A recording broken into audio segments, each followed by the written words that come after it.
Medina पर हमला होने वाला है। नबी करीम सल्लल्लाहु अलैहि वसल्लम की पेशगोई। पूरे मशरिक़ वुस्ता में वो जंग शुरू हो चुकी है। दोस्तों, आज मैं आपको एक ऐसी हकीकत से आगाह करने वाला हूं जो आपके रोंगटे खड़े कर देगी।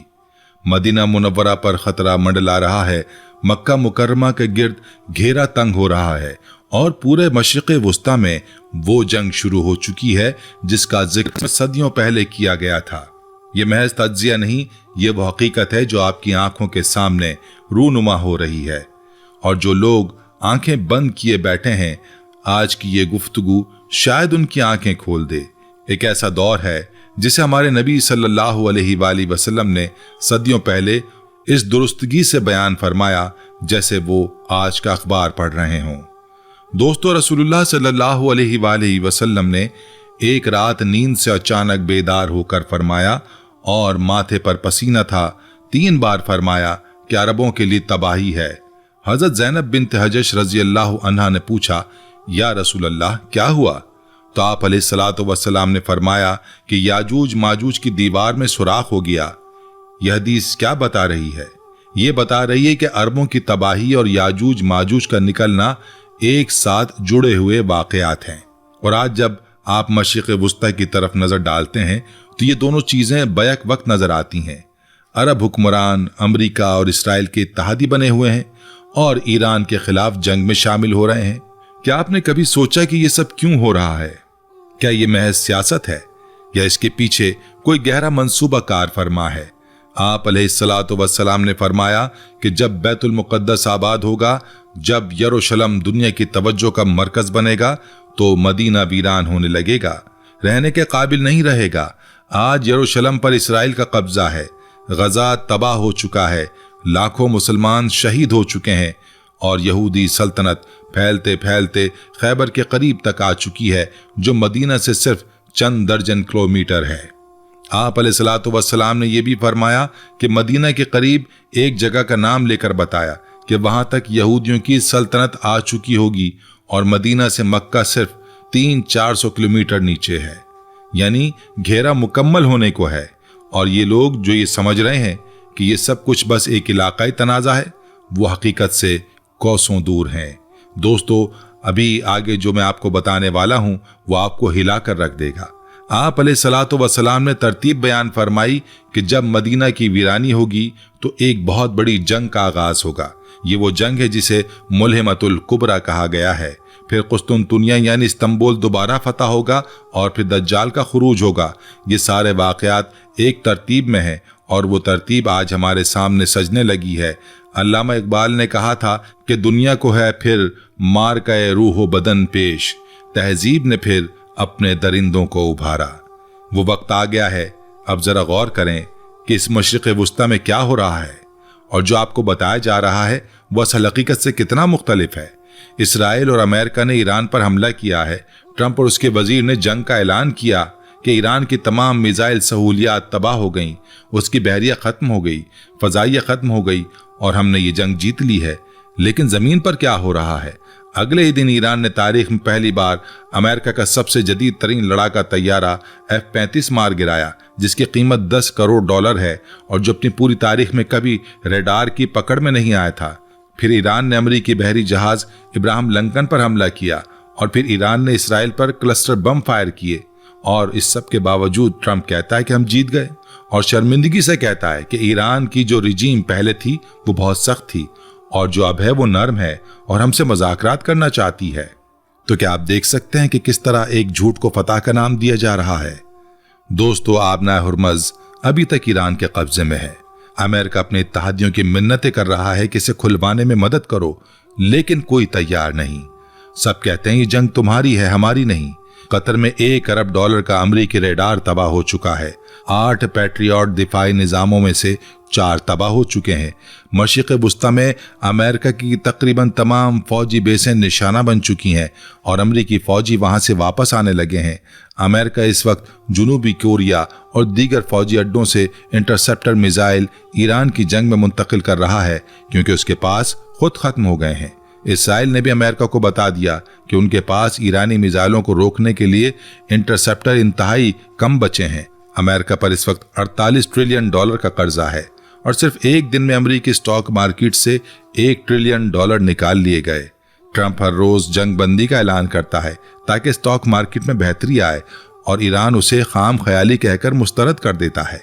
ईरान कहता है कि ये जंग तब खत्म होगी जब हम चाहेंगे और हमारी शर्तों पर खत्म होगी। ये वो मुल्क है जिस पर 47 साल से इक्तिसादी पाबंदी आयद है, फिर भी न सिर्फ अपने पांव पर खड़ा है बल्कि दुनिया की सबसे बड़ी फौजी ताकत को ललकार रहा है। दोस्तों, अब इसराइल की असल सूरत हाल सुने और फिर बताएं कि ये फतह है ये शिकस्त। तल अबीब यूनिवर्सिटी की मार्च 2026 की ताज़ा तरीन रिपोर्ट बताती है कि अक्टूबर 2023 के बाद से अब तक 1 लाख इसराइली अपना मुल्क छोड़कर जा चुके हैं। मजीद 1 लाख 2025 में गए और अब जब से ईरान पर जंग शुरू हुई है 2 से 3 लाख मजीद इसराइली अपना सामान बांध कर भागने के लिए तैयार बैठे हैं। हजारों लोग कब्रस के रास्ते निकल चुके हैं, लेकिन चूंकि अब एयरलाइंस ऑपरेट नहीं कर रही इसलिए बाकियों के लिए भागना मुश्किल हो गया है। खास तौर पर डॉक्टर सबसे पहले भाग रहे हैं क्योंकि उन्हें दुनिया के किसी भी मुल्क में नौकरी मिल जाती है। अंग्रेजी बोलने वाला पढ़ा लिखा तबका बड़ी तादाद में यूरोप और अमेरिका जा रहा है क्योंकि इसराइल अब एक महफूज मुल्क नहीं रहा। इसराइली फौज को इस वक्त कम से कम 20,000 अफसरों और जवानों की कमी का सामना है और टाइम्स ऑफ इसराइल ने खुद रिपोर्ट किया है कि इसराइली फौज अपनी तारीख के सबसे बड़े इनकार के बहरान का सामना कर रही है। रिजर्व फोर्स के 1 लाख जवानों को बुलाया गया लेकिन उन्होंने ड्यूटी ज्वाइन करने से इनकार कर दिया। वो या तो गायब हैं या इसराइल छोड़कर जा चुके हैं। 2023 से पहले फौजी गजा में लड़े, फिर लबनान की जंग आ गई, अब ईरान की जंग। ये थकावट का शिकार है, जहनी दबाव का शिकार है और जिन फौजियों का ताल्लुक शुमाली इसराइल से है वो खास तौर पर जहनी दबाव का शिकार हैं क्योंकि उन्हें खबरें मिल रही हैं कि उनके अपने घर और शहर तबाह हो गए हैं। इसराइल के शुमाली शहर करियतुल शमूना के मेयर ने अलल ऐलान कहा कि मैं हर सुबह उठता हूं तो यह एहसास होता है कि इसराइल हिजबुल्लाह से नहीं बल्कि मुझसे लड़ रहा है। हजारों घर बुनियादी किलाबंदी से महरूम हैं, बम शेल्टर्स नहीं हैं, शहर के लोग हिजरत कर रहे हैं। हुकूमत कहती है कि अपना घर मत छोड़ो, मेयर कहता है कि पहले हमें बम शेल्टर दो फिर बात करो। उसने खबरदार किया कि अगर जंग कुछ अरसे और जारी रही तो हजारों का ये शहर खाली हो जाएगा और सिर्फ चंद लोग बाकी रह जाएंगे। यही हाल तल अबीब का है जहां भी ईरानी मिसाइलों की वजह से बड़ी तबाही हुई है और लोग भाग रहे हैं। और यहूदी रब्बी जो मजहबी रहनुमा हैं वो भी नेतन्याहू के खिलाफ आ गए हैं। ऑर्थोडॉक्स यहूदी कहते हैं कि नेतन्याहू सेहूनी है और यहूदियों का नुमाइंदा नहीं है, इसलिए वो इसराइली फौज में काम करने से इनकारी हैं। इसराइल की मईशत को 57 अरब डॉलर का नुकसान हो चुका है और अगर जंग जारी रही तो ये नुकसान 70 से 75 अरब डॉलर तक पहुंच सकता है। सरमाएकार भाग रहे हैं, बेरोजगारी बढ़ रही है, लेबर फोर्स कम हो रही है और पूरे यूरोप ने इसराइल से हाथ खींच लिया है। सिर्फ अमेरिका की हुकूमत और नरेंद्र मोदी का हिंदुस्तान इसराइल के साथ खड़े हैं। हिंदुस्तान में भी कांग्रेस और कम्युनिस्ट पार्टी जैसी जमातें इसराइल के खिलाफ हैं, यानी इसराइल सिफारती तन्हाई का शिकार है। दोस्तों, लेकिन असल साजिश अभी आगे है और इस साजिश आपको अंदर तक हिला देगी। हामिद मीर ने इंकशाफ किया कि अमेरिका इस वक्त पाकिस्तान, तुर्की और मिस्र के साथ राब्ते में है। पाकिस्तान ईरान और अमेरिका के दरमियान पैगाम रसानी का किरदार अदा कर रहा है और जंग बंदी करवाने की कोशिश कर रहा है। सऊदी अरब ने भी पाकिस्तान की इन सिफारती कोशिशों को सराहा है और ईरान ने भी, लेकिन जब इंडिया ने देखा कि पाकिस्तान को ये अहमियत मिल रही है तो उसका हसद जाग उठा। इंडिया ने फर्जी अकाउंट्स बनाए और सोशल मीडिया पर यह झूठ फैलाना शुरू किया कि पाकिस्तान ने ईरान को धोखा दिया है। ईरान नेशनल न्यूज के नाम से एक फर्जी अकाउंट बनाया गया और एक ईरानी कमांडर के नाम से भी फर्जी अकाउंट बनाया गया जो पाकिस्तान पर झूठे इल्जामात लगा रहा है। हामिद मीर ने तेहरान में अपने जराये से तस्दीक की। इस्लामाबाद में भी ईरानी सफारतखाने से पूछा, सब ने कहा यह बिल्कुल झूठ है। ये वो लोग फैला रहे हैं जो पाकिस्तान की बढ़ती हुई अहमियत से जलते हैं और पाकिस्तान और ईरान के दरमियान गलत फहमियां पैदा करके उन्हें आपस में लड़ाना चाहते हैं। पाकिस्तान का सऊदी अरब के साथ दिफाई ताउन का मुआहिदा है, कतर का तुर्की के साथ और बरतानिया के साथ दिफाई मुआहिदा है। तुर्की के फौजी अड्डे कतर में मौजूद हैं। अगर जंग मजीद तवील हुई तो ये सब मुमालिक किसी न किसी तरफ खींच कर आ जाएंगे और फिर ये जंग वाकई पूरी दुनिया की जंग बन जाएगी। इसलिए जंग का जल्द खात्मा सबके फायदे में है, लेकिन सबसे ज्यादा जंग बंद कराने की जरूरत इसराइल को है। वो 2-3 दिन में ईरान को शिकस्त देकर रिजीम चेंज करना चाहता था, लेकिन ये जंग उल्टी पड़ गई। अब इसराइल ट्रंप से कह रहा है कि कोई रास्ता निकालो, फेस सेविंग दिलवा दो। दोस्तों, अब वो साजिशें सुने जो मक्का और मदीना को निशाना बनाती हैं। इसराइली रब्बियों ने खुलेआम मीडिया पर आकर अपना सारा मंसूबा बयान कर दिया है। वो कहते हैं कि मशरिक़ वुस्ता में बहुत जल्द एक बड़ी जंग होने वाली है जो सुन्नी बामुकाबला शिया होगी। ट्रंप ने अपनी सोशल मीडिया पोस्ट में लिखा कि हम मशरिक़ वुस्ता में जो जंग लड़ रहे हैं वो दरअसल सुन्नी ममालिक की तरफ से लड़ रहे हैं, क्योंकि शिया सुन्नी की ये जंग काफ़ी सालों से चल रही है। मतलब ये बिल्कुल वाज़ेह है कि जानबूझकर सुन्नी मुस्लिम ममालिक को ईरान के खिलाफ भड़काकर इस जंग में शामिल करना चाहता है। और इस सब का मास्टरमाइंड है इसराइल, जिसके हाथ में ट्रंप की रस्सियां हैं, जिसको वो जैसे चाहता है हिलाता है। इसराइल का मंसूबा यह है कि इसी जंग के दौरान मस्जिद अक्सा पर एक मिसाइल गिराकर इसका इल्ज़ाम ईरान पर लगा दो और इस तरह दोनों फिरकों के लोगों को आपस में लड़वा दो, इतना कमज़ोर कर दो कि फिर कोई भी ग्रेटर इसराइल का रास्ता रोकने वाला ना बचे। और ग्रेटर इसराइल की हुदूद सऊदी अरब से लेकर दरियाए फरात के पूरे इलाके तक हैं और इन ममालिक की वही हालत कर दी जाए जैसे शाम, इराक, अफगानिस्तान, फ़लस्तीन और लिबिया की हुई है, जो आज कहीं नज़र ही नहीं आते। सऊदी अरब ने अपना तबूक का किंग फैसल एयरबेस अमेरिका को देने का ऐलान किया है, जहां से वो ईरान पर हमला करेगा। अब सोचे अगर वहां से हमले होंगे तो ईरान का जवाबी हमला उसी बेस की तरफ आएगा और तबूक से मक्का का फासला सिर्फ 10 घंटे की मुसाफत पर है। मुमकिन है कि आने वाले मिसाइल रास्ते में किसी और जगह गिर जाएं और फिर इल्ज़ाम ईरान पर लगा दिया जाए कि देखो ईरान ने मक्का मुकर्रमा पर हमला कर दिया। और जब ये इल्ज़ाम लगेगा तो पूरी दुनिया के मुसलमान ईरान के खिलाफ खड़े हो जाएंगे। ये फॉल्स फ्लैग ऑपरेशन है और ईरान ने खुद इसके बारे में खबरदार किया है। और पाकिस्तान के बारे में भी ईरान ने वार्निंग दी है कि अमेरिका और इसराइल बलूचिस्तान के इलाके पर खुद हमला करेंगे और इल्ज़ाम ईरान पर डालकर पाकिस्तान को इस जंग में घसीटने की कोशिश करेंगे। यूएई भी इस जंग में अमरीकी बेड़े का हिस्सा बन चुका है। यानी आज आप गौर से देखें कि ये सब मुस्लिम हुक्मरान अपने मफादात की खातिर यहूदो नसारा के साथी बन चुके हैं, यहूदो नसारा के साथी बन चुके हैं। दोस्तों, अब वो बात सुने जो आपको अंदर से झंझोड़ देगी। मरहूम डॉक्टर इसरार अहमद फरमाया करते थे कि अरबों के लिए हलाकत है। उन्होंने कुरान को पसे पुश डाल दिया, हालांकि उन्हें सबसे बड़ी नेमत दी गई थी। अल्लाह ताला ने सूरह मोहम्मद में वाज़ेह वार्निंग दी थी कि अगर तुमने पीठ फेरी तो अल्लाह तुम्हें हटाकर किसी और कौम को ले आएगा जो तुम जैसी नहीं होगी। ये वही कानून है जो अल्लाह ताला ने हमेशा अपनाया है। बनी इसराइल ने यही किया तो उन्हें हटा दिया गया, फिर अरबों को लाया गया। फिर जब अरबों ने बगावत की तो सल्तनत उस्मानिया को खिलाफत दे दी गई।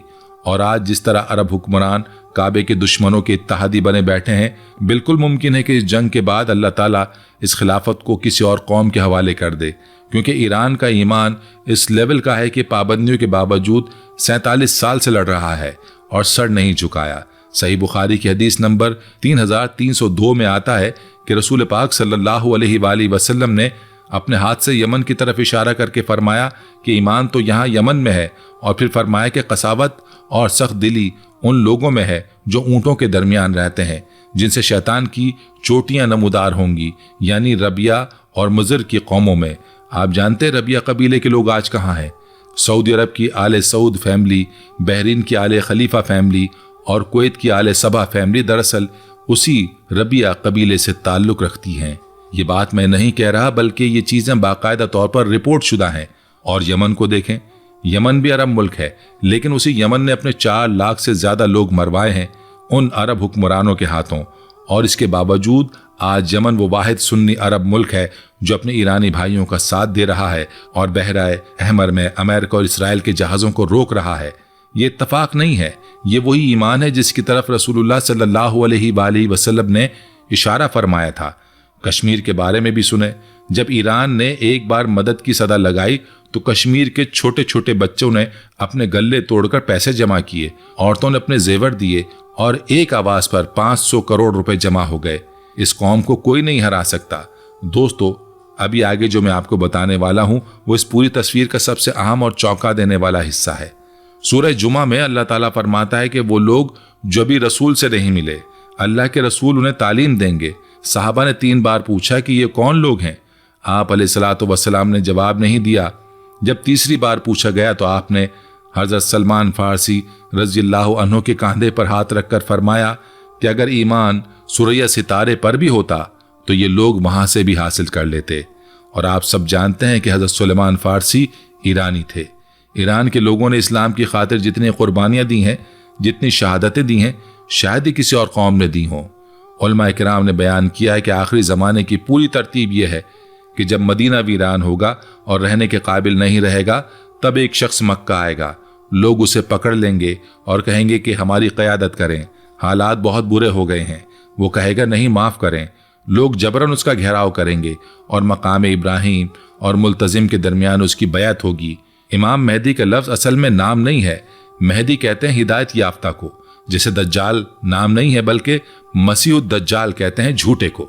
جب بیعت کی خبر نکلے گی تو خراسان سے یعنی افغانستان اور اس کے ارد گرد کے علاقوں سے کالے جھنڈے والے نکلیں گے اور آگے جائیں گے اور بیت المقدس فتح کریں گے، اور دمشق کے قریب غوطہ میں ان کا کیمپ لگے گا۔ پھر یورپ سے اسی جھنڈوں کی فوج آئے گی، ہر جھنڈے کے نیچے 12,000 سپاہی ہوں گے، یعنی کل 9,60,000 فوج۔ یہ فوج ترکی فتح کرنے کی کوشش کرے گی۔ حلب کے سامنے ایک بڑے میدان میں معرکہ اعماق ہوگا اور مسلمان انہیں شکست دیں گے۔ پھر قسطنطنیہ یعنی استنبول دوبارہ فتح ہوگا اور اس کے فوراً بعد خبر آئے گی کہ دجال نکل آیا۔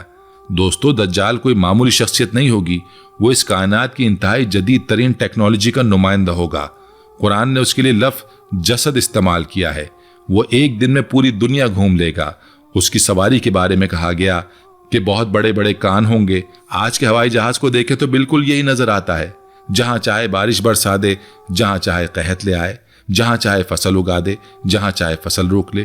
اس کے ایک ہاتھ میں آگ ہوگی اور دوسرے میں پانی، لیکن اس کا جھوٹ سچ لگے گا اور سچ جھوٹ۔ یہ کیا ہے؟ یہ وہی صورتحال ہے جو آج کی میڈیا میں ہے، جہاں شکست کو فتح اور فتح کو شکست بنا کر پیش کیا جا رہا ہے۔ وہ ایک شخص کو قتل کرے گا، پھر دوبارہ زندہ کر دے گا اور لوگ اس پر ایمان لے آئیں گے، لیکن یہ سب ٹیکنالوجی سے ہوگا۔ تمیم داری رضی اللہ عنہ کی حدیث میں آتا ہے کہ وہ ایک کشتی میں تھے، کشتی بھٹک گئی، ایک جزیرے پر پہنچے، وہاں ایک غار میں ایک شخص زنجیروں میں جکڑا بیٹھا تھا۔ اس کے بال اتنے تھے کہ آگے پیچھے پتہ نہیں چلتا تھا۔ اس نے پوچھا کہ نبی کریم صلی اللہ علیہ وآلہ وسلم نے مدینہ ہجرت کر لی؟ انہوں نے ہاں کہا۔ پھر اس نے بیسان کے باغ کے بارے میں پوچھا، تبریہ کی جھیل کے بارے میں پوچھا، اور آخر میں کہا کہ میرا وقت آئے گا اور میں نکلوں گا۔ اللہ نے اسے خاص حالت میں رکھا ہوا ہے، جیسے حضرت عیسیٰ علیہ السلام کو رکھا ہوا ہے، اور وہ وقت آنے پر نکلیں گے۔ اور جب وہ نکلے گا تو اصفہان کے 70,000 یہودی جو آج بھی اصفہان میں رہتے ہیں وہ اس کے ساتھ ہوں گے۔ یاجوج ماجوج کے بارے میں کہا جاتا ہے کہ وہ دیوار کے پیچھے قید ہیں۔ قرآن نے سورہ انبیاء میں فرمایا کہ ہم نے ایک بستی کو ہلاک کر دیا اور ان کا وہاں واپس آنا ممنوع کر دیا، یہاں تک کہ یاجوج ماجوج کو کھولا جائے گا۔ وہ بلندیوں سے تم پر حملہ آور ہوں گے۔ وہ بستی یروشلم ہے اور وہ 1916 کے قریب واپس آئے۔ تو قرآن اگر حق ہے تو ہمیں ڈھونڈنا چاہیے کہ یاجوج ماجوج کہاں ہیں۔ آج دنیا کا پورا سیٹلائٹ نظام بلندیوں سے آتا ہے، بینکنگ سسٹم سیٹلائٹ سے چلتا ہے، انٹرنیٹ سیٹلائٹ سے چلتا ہے، پوری دنیا کی ہوائی ٹریفک بلندیوں سے کنٹرول ہوتی ہے۔ یہ سب بلندیوں سے تم پر حملہ تو نہیں کیا ہے۔ آخری جنگ کی ترتیب یہ ہے کہ جب حضرت عیسیٰ علیہ السلام نازل ہوں گے تو مسلمان دجال کے مقابلے میں شکست کھاتے کھاتے دمشق کی مسجد میں محصور ہو جائیں گے۔ باہر دجال کھڑا ہوگا۔ اس آخری وقت میں صبح کی فجر کی نماز کا وقت ہوگا اور حضرت عیسیٰ علیہ السلام نازل ہوں گے۔ آپ علیہ الصلوۃ والسلام نے فرمایا کہ اللہ کی قسم جس کے قبضے میں میری جان ہے، تم میں ابن مریم آئیں گے۔ آپ نے باقاعدہ ماں کا نام لیا تاکہ کوئی دھوکہ نہ کھا سکے۔ حضرت عیسیٰ علیہ السلام کی سانس سے دجال پگھلنا شروع ہو جائے گا اور پھر وہ اسے قتل کریں گے، صلیب توڑیں گے، اور پوری کائنات میں صرف ایک ہی دین باقی رہے گا جو اسلام ہوگا۔ دوستو، اب وہ سوال جس کا جواب آج کی اس پوری گفتگو کی روح ہے، بچنا کیسے ہے؟ علماء نے بتایا کہ دجال صرف شہروں میں جائے گا، گاؤں اور پہاڑوں میں نہیں۔ آپ علیہ الصلوۃ والسلام نے فرمایا تمہارا بہترین اثاثہ وہ ہوگا جو بکریاں لے کر پہاڑوں پر چلا جائے اور فتنوں سے بچ جائے۔ سورہ کہف کی تلاوت خاص طور پر پہلی اور آخری 10 آیات دجال کے فتنے سے بچاتی ہیں۔ آپ علیہ الصلوۃ والسلام خود ہر نماز میں تشہد کے بعد سلام سے پہلے یہ دعا پڑھتے تھے کہ اے اللہ مجھے مسیح الدجال کے فتنے سے محفوظ رکھ۔ یہ دعا ہر نماز میں پڑھی جاتی تھی۔ اس سے اندازہ کریں کہ یہ فتنہ کتنا بڑا ہے۔ آپ علیہ الصلوۃ والسلام نے فرمایا کہ آدم سے لے کر قیامت تک کوئی نبی ایسا نہیں گزرا جس نے اپنی امت کو دجال کے فتنے سے نہ ڈرایا ہو۔ اور آج کے دور میں دجالی نظام کے خلاف سب سے پہلی لڑائی اپنے گھر سے شروع ہوتی ہے۔ وہ ڈرامے جو ہمارے گھروں میں آ رہے ہیں، جن میں لڑکے لڑکیوں کو ایک گھر میں دیکھ کر ڈیٹنگ کی ثقافت سکھائی جا رہی ہے، یہ اسی نظام کا حصہ ہیں۔ جو خاندان توڑنا چاہتا ہے۔ یہ ڈرامے جہاں سے فنڈ ہوتے ہیں وہ جگہ سب جانتے ہیں، اور یہ سب اس لیے کہ ایک ایسی نسل تیار ہو جو دجالی نظام کے سامنے گھٹنے ٹیک دے۔ انسانی تاریخ کے 5000 سال میں سب سے بڑا ادارہ خاندان ہے، اور اسی کو توڑنے کی کوشش ہو رہی ہے۔ اسلام نے خاندان کو ایک ایسی کمپنی کی طرح بنایا ہے جس میں مرد CEO ہے اور عورت COO ہے، دونوں مل کر اسے چلاتے ہیں۔ لیکن آج اس نظام کو توڑ کر عورت کو بازار میں لایا گیا ہے، اور اس کے بعد 12 ادارے کھڑے کیے گئے جو اس نظام سے فائدہ اٹھاتے ہیں۔ دوستو، آج جو کچھ مشرق وسطیٰ میں ہو رہا ہے یہ محض سیاسی جوڑ توڑ نہیں، مدینہ پر خطرہ منڈلا رہا ہے۔ مکہ کے گرد سازشیں بنی جا رہی ہیں، مسلمانوں کو آپس میں لڑایا جا رہا ہے، شیعہ سنی فساد کروایا جا رہا ہے، مسجد اقصیٰ کو نشانہ بنانے کا منصوبہ ہے، اور دنیا کا پورا نظام ایک ایسے موڑ پر کھڑا ہے جہاں سے واپسی ممکن نہیں۔ لیکن یاد رکھیں، اللہ کا وعدہ ہے، اور اللہ کا وعدہ کبھی نہیں ٹلتا۔ وہ وقت آئے گا جب حضرت عیسیٰ علیہ السلام دمشق کی مسجد میں نازل ہوں گے، دجال کا خاتمہ ہوگا، یاجوج ماجوج تباہ ہو جائیں گے، اور صرف ایک دین باقی رہے گا جو کہ اسلام ہے۔ اللہ تعالی ہم سب کو ان فتنوں سے محفوظ رکھے، سیدھے راستے پر قائم رکھے، اور ان آخری زمانے کے فتنوں کو سمجھنے اور ان سے بچنے کی توفیق عطا فرمائے۔ آمین۔